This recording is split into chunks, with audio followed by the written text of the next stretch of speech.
అందరికీ నమస్కారం. ఈరోజు గుంటూరు రావడానికి 2 కారణాలు ఉన్నాయి. ఒకటి, ఈ సినిమా పేరు గుంటూరు కారం.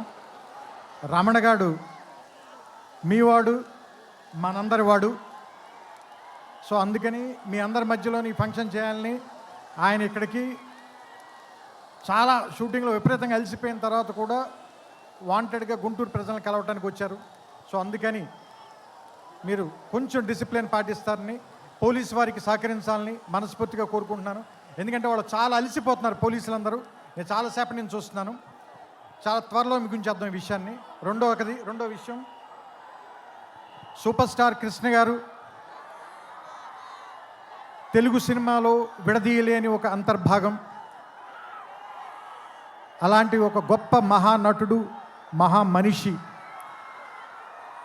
ఆయనతోటి నేను నేరుగా పనిచేయలేకపోయాను, కానీ ఆయన పనిచేసిన సినిమాకి నేను ఒక రైటర్ దగ్గర, పోసాని మురళి గారి దగ్గర అసిస్టెంట్గా పనిచేశాను ఆయనకి. సో ఆయనతో డైరెక్ట్గా పరిచయం కలిగినటువంటి సందర్భాలు ఒకటి మాత్రమే. ఆ తర్వాత నేను అతడు కలేజాల సినిమాలు తీసినప్పుడు ఆయనతో మాట్లాడడం, ఆయనతో గడిపిన ప్రతి క్షణం కూడా నాకు చాలా చాలా చాలా అపూర్వమైంది, అమూల్యమైంది.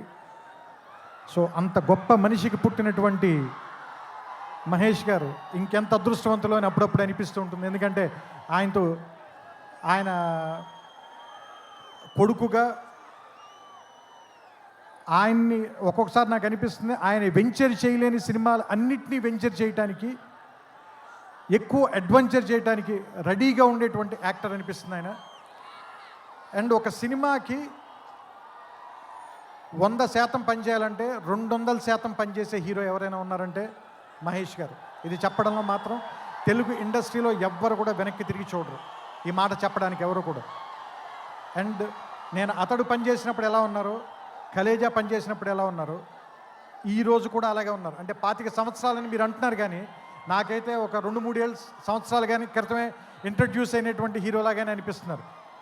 చూడ్డానికి అంత ఎంగగా ఉన్నారు, మనసులోనూ అంత ఎంగగా ఉన్నారు, పర్ఫార్మెన్స్లో కూడా అంత నూతనంగా, అంత యవ్వనంగానే ఉన్నారు. ఆయనకి మరిన్ని వసంతాలు ఉండాలని, ఆయన్ని కృష్ణ గారి తరఫున మీరందరూ ఆయన వెనకాల ఉండాలని, ఆయన ఆశీర్వదించాలని మనస్ఫూర్తిగా కోరుకుంటూ, జనవరి 12వ తారీఖున థియేటర్లో కలుద్దాం. ఈ సంక్రాంతిని చాలా గొప్పగా జరుపుకుందాం, ఆనందంగా జరుపుకుందాం, రమణ గారితో కలిసి జరుపుకుందాం. Thank you. నమస్కారం.